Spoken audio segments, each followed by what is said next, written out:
week on Game, it's fire in the hole as Frags gets in on some old school FPS action. We take an inside look at the phenomenon that is Halo. And we talk to one of the most influential figures in the world of fighting games. Stay with us. This is Game.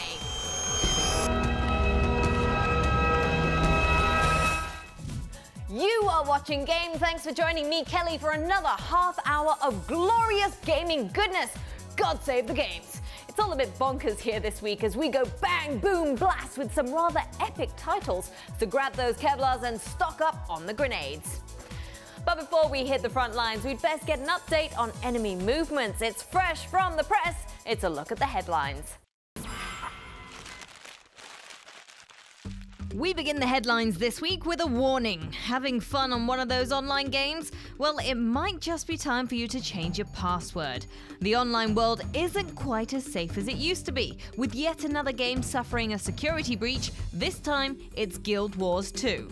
Lax security with passwords on fan sites combined with account login problems generated more than 10,000 pleas to the support line in less than 1 week. Now, as a precaution, ArenaNet officials are requesting that all players change their passwords immediately, even going as far as offering advice for choosing keys that aren't susceptible to cracking attacks. Unfortunately though, seems like no one is ever really safe, even accounts which have been active for less than a day. So remember, change that password. Next up, how far will you go to make your video game realistic? Well, for some, the answer could very well be jail. 2 video game developers behind the upcoming military shooter Arma 3 have just been arrested in Greece for apparently spying on a military base. The duo were carrying photographs and videos of a military installation when they were arrested on the Greek island of Lemnos. Now, Bohemia Interactive has come out and confirmed the story, but states that the duo were only there for the sole purpose of experiencing the island's beautiful surroundings. Yeah, right. Unfortunately, though, it doesn't look too good for the developers, who could face as much as 20 years in prison. Ouch. But hey, 10 out of 10 for initiative. And last but not least, we end things off with the popular PC gaming portal Steam. Known and loved worldwide for its gaming deals and discounts, Steam's been a mainstay of PC gaming for a while. Not resting its laurels though, Steam just got a tad bit better. With the idea of taking Steam into your living room, the guys at Valve have pulled out all the stops. Introducing Big Picture, an application which brings Steam to your TV. But don't worry, you've still got all your favorite games, Steam friends, and all the best deals from the store you're used to. Though it's compatible with a mouse and keyboard, Big Picture's been designed for controllers and has even come up with an easy and effective way to type with them. In addition, there's also a web browser, which the guys at Valve are calling the world's first-person browser. So if you like what you see, check out Big Picture. It's all yours with just a simple click of a button. So now that we're up to date, we head over to Frags, who went somewhere over the line first, wielding a Molotov cocktail for the first time to give us his report from his time in the field with Counter-Strike Global Offensive.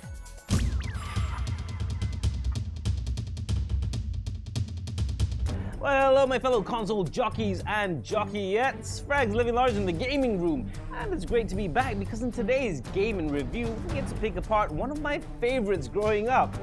Counter-Strike is back, baby. Time to lock and load as we check out Global Offensive. Okay, so first things first, rewind. Starting with baby steps as a mod for Half-Life, Counter-Strike, or CS for short, has come from humble roots to become one of the world's most popular online shooters. A mainstay of the competitive gaming scene, CS brought PC gaming to a whole new audience, with millions of gamers logging into servers hoping to score a few headshots. Now, over the years, with Valve eager to expand the game's market share, the series has evolved, with several different spin-offs on the Xbox, like 2004's Counter-Strike Condition Zero and Counter-Strike Source on the PC.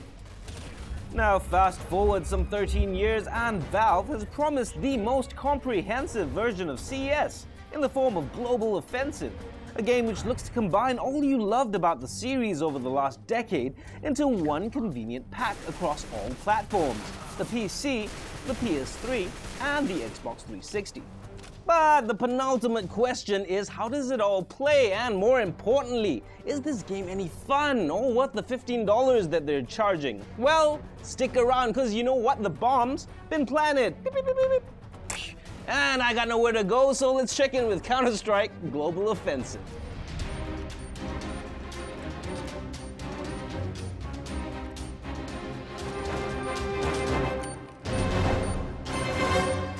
Okay, so first off, if you've been schooled on console military shooters, you know, like your Call of Duties and your Battlefields, then the first thing you should know about Counter-Strike is that even though it does look a lot like those games, the gameplay is actually a lot slower.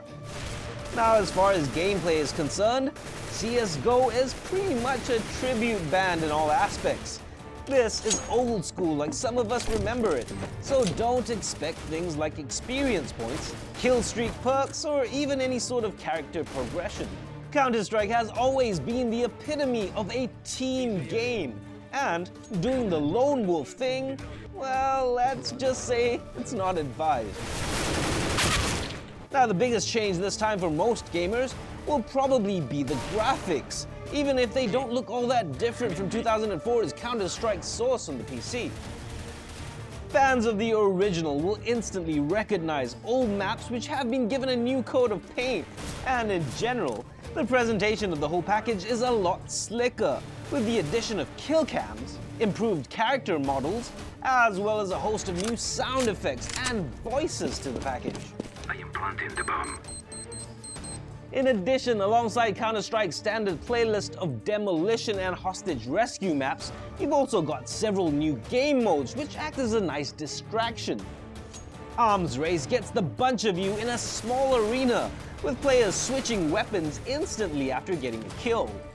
While Demolition is a nice mix of standard bomb defusal, with players rewarded with a new weapon at the start of each round. Also, the game rebalances several of the guns as well as introduces a few new weapons to the mix. Weapons like the all-new Molotovs and incendiary grenades, which are great for choke points, adding a nice layer of strategy to the gameplay. Oh my god, sorry! Now, it's not all positive though, because under its new coat of paint, there are still a few issues with this new release. Firstly, a couple of missing features which made the old game so cool. If you liked using the free camera to spy on your opponents, well, that feature has now been disabled. Also gone is the ability to spray tags, which was so much part and parcel of the game's unique lure. And finally, you probably won't notice this if you've got a solid connection, but the netcode can be a little iffy on CSGO if you've got less than perfect ping, with players jerking around the map. You know, when you break it down, I think your decision to buy CSGO will largely depend on just how much you are into remakes. Because when you break it down, it's still the same game that you've always been playing, just a slight bit prettier. You know, it's kind of like those remastered special editions of Star Wars, with some fans who like the new computer-generated CGI, and others screaming that George Lucas raped their childhood. All in all, CSGO feels like a wonderful time capsule, allowing you to visit an age when games were a lot more punishing, but also rewarding at the same time. With a couple of new modes as well as the promise of further improvements down the line, not to mention some pretty strong support for consoles, CSGO looks like it's here to stay.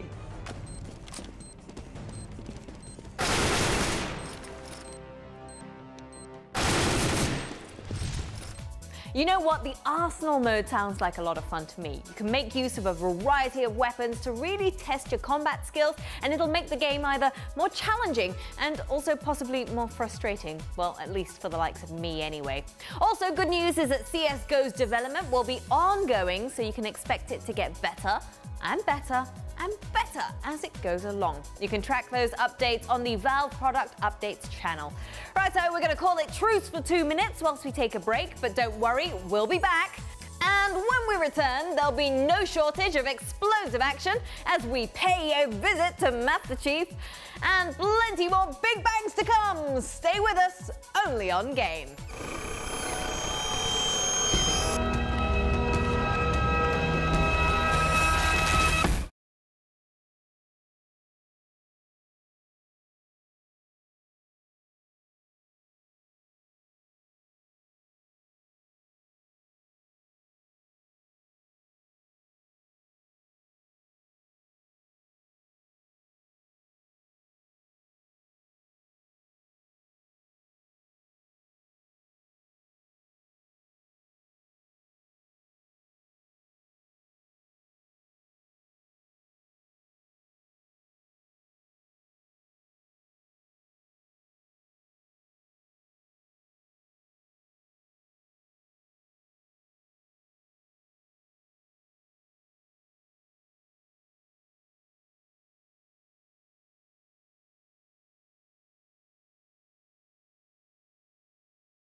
Watching Game, thanks for sticking around. Now, I know it's not due for another couple of months, but that does not stop Halo Mania gripping every single one of us.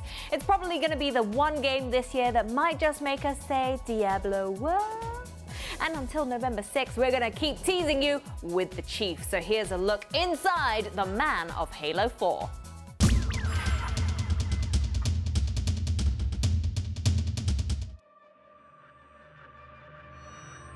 Action. I'm giving you the tools, right? I'm giving you the sandbox. I'm setting the table for you, but it's up to you to decide what you want to eat. Master Chief is human. He's not a machine. He's not a set of armor with a big weapon.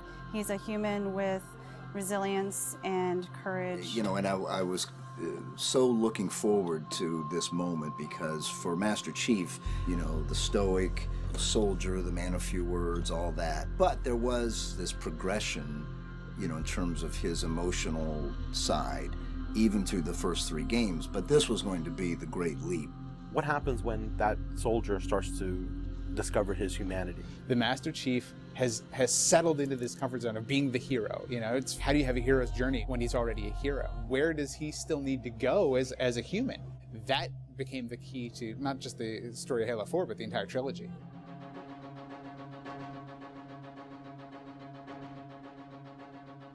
How can we immerse the player even more in this world that we've built around them? I'm not doing this for mankind. We're always telling these huge, big stories. We've got Infinity, it's the biggest ship that has ever been launched. We've got Requiem, which is like the biggest Forerunner artifact we've ever found. But in the middle of all of that, we've got this very small personal story between Master Chief and Cortana. Ready to get back to work? I thought you'd never ask. Okay, so those are definitely bigger ones. Yeah. Let's roll video. Yeah.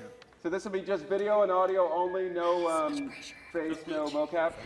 We sent out a breakdown for the characters and how we wanted them to feel. We ended up getting, 80 or 90 submissions back through our casting team. Casting for the Master Chief is tough. You need a performer that has a really raw physicality to him, and yet he has to, within the confines of this suit, be able to relate and relay emotion. I like to express myself. I freely do it. I wholly do it. I enjoy it.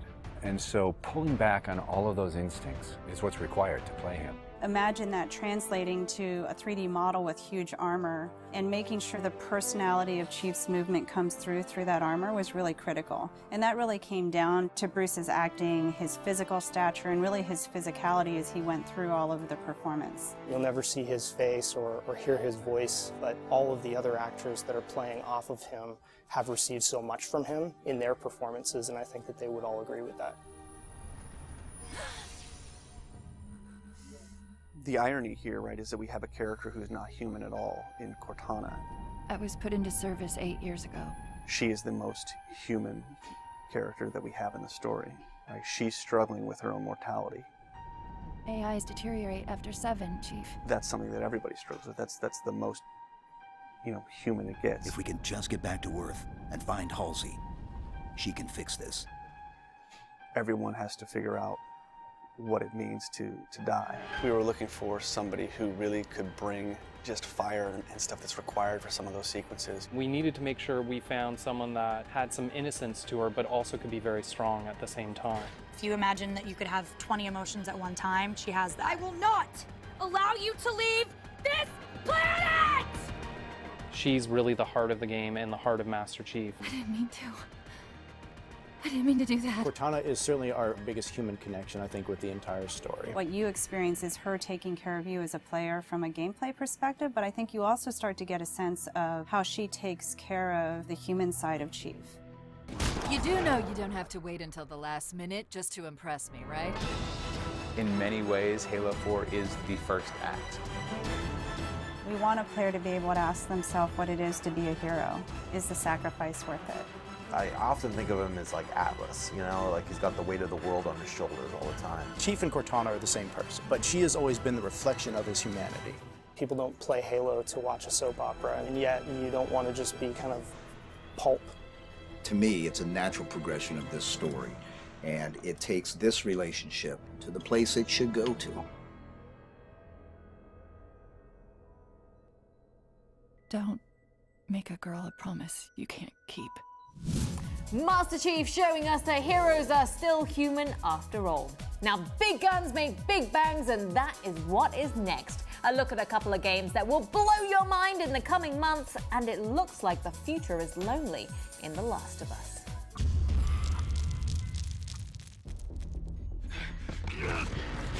First up on this week's edition of The Bang, we catch up with our favorite father-daughter combo. This is The Last of Us.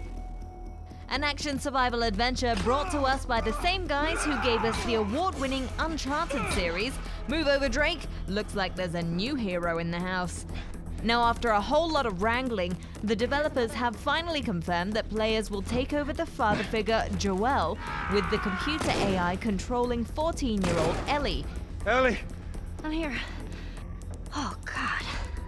I know, come on, let's just get a move on. With aspects of melee combat and gunfighting, it's the two of you against the world as you fight off the infected and even fellow survivors with a bit of a mean streak. I could use that ladder. Now, this latest bit of footage focuses less on action and more on the game's puzzles, as well as stealth elements and enemy AI. With great action to go along with what looks to be a killer script, look out for The Last of Us when it hits the shelves sometime next year. Staying with Sony, fans of the Killzone series will soon be in for a murder of a good time. The Japanese software giant has officially announced that the entire Killzone trilogy will be coming to the PS3 late October.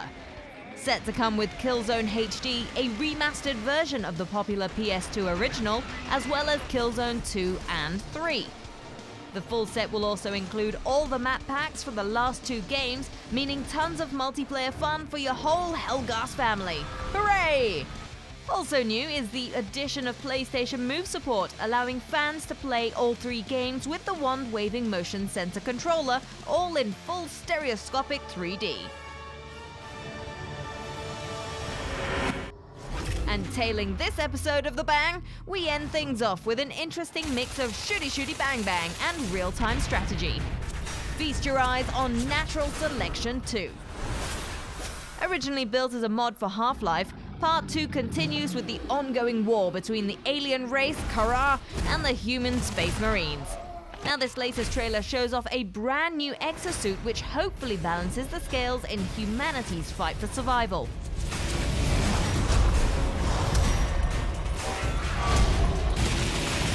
Currently in the final stages of the beta, the title has already amassed an impressive 40,000 players, all looking to get in on a little flamethrower love. So what are you waiting for? It's evolve or die when Natural Selection 2 hits in October. Well, I guess in the grand scheme of things, the human space marines aren't really very high up in the food chain. And boy, are them Kara ugly. Gross. Anyway, after that really long wait, Natural Selection 2 will be made available on the PC from October. It's also currently available for pre-order on Steam. Well, it's time for us to take two one final time before we wind down the show. But stay tuned, because when we return, you could almost say we're going back to the future with a title so retro it's fashionable once more.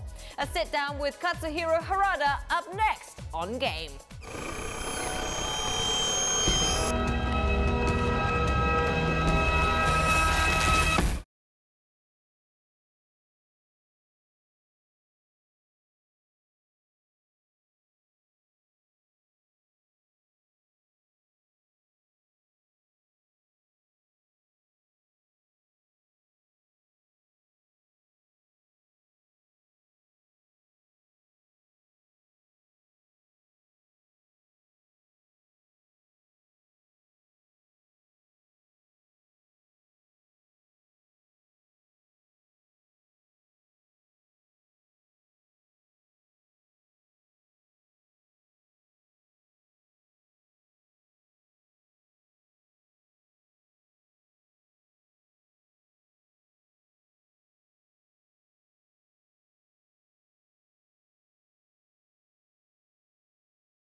You are glued to Game as we wind down this edition in a big way. Now last week, while Frags was traipsing around Tokyo, the Game team and I attended an epic game preview session with Microsoft. Now the good guys behind the Xbox granted us some time with a true gaming legend.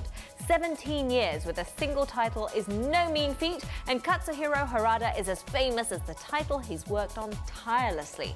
So who better than Katsuhiro-san to bring us inside Tekken Tag Tournament 2?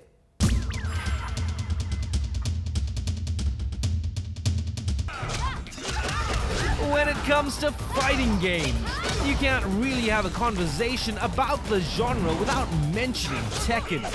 One of the earliest 3D fighting games, the series was born in the arcades all the way back in 1994, but has since become somewhat of a household name, with millions of fans all around the world.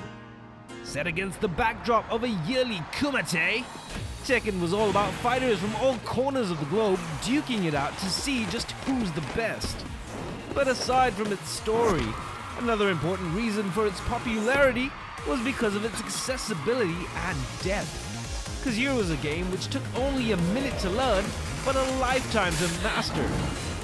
So with that in mind, we caught up with the master of the Tekken series, Mr. Katsuhiro Harada, to talk about the latest brawler in his baby basket, Tekken Tag Tournament 2. You know, 17 years is certainly a long time to be working on a series. Tekken has changed a lot over the years, with each installment, from arcade to console and so on. The graphics and also how you play have naturally evolved along with it. For Tag 2 in particular, well, we're trying something new, because while you can still play 1v1 like you did in the old games and 2v2 like in the Tag series, Tag Tournament 2 will also feature 1v2 matches to test your skills.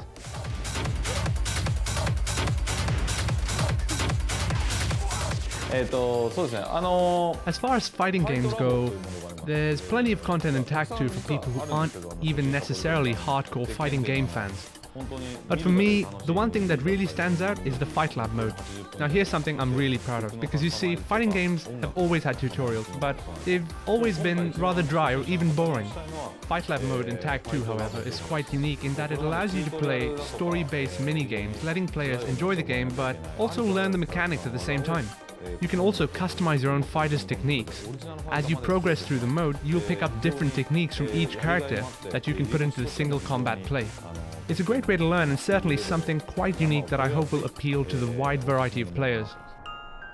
So, renewed focus on keeping the game competitive, but still ushering a new generation of fans into the fray. Mr. Harada-san explains the importance of competitive play and how Tekken plans to keep things all in the family. Oh, Tekken's been around for such a long time that it's gone through a various generation of users. You have parents, children, and even grandchildren enjoying the game, but for different reasons.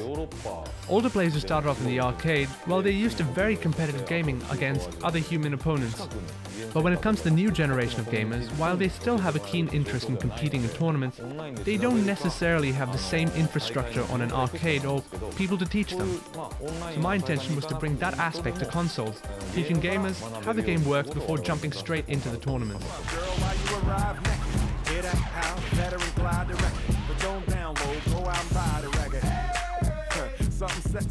はい、今回の鉄拳 With a wealth of customization features, the World Tekken Federation, the largest character roster, the largest number of stages, and not to forget the new Fight Lab mode, this is definitely the ultimate Tekken title.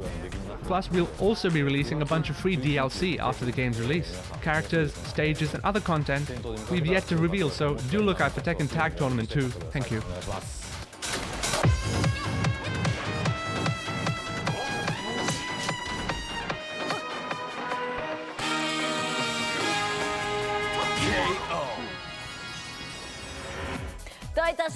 Katsuhiro-san, such a funny guy, I tell you. Now, we asked for short answers and he literally talked for like a tape or two.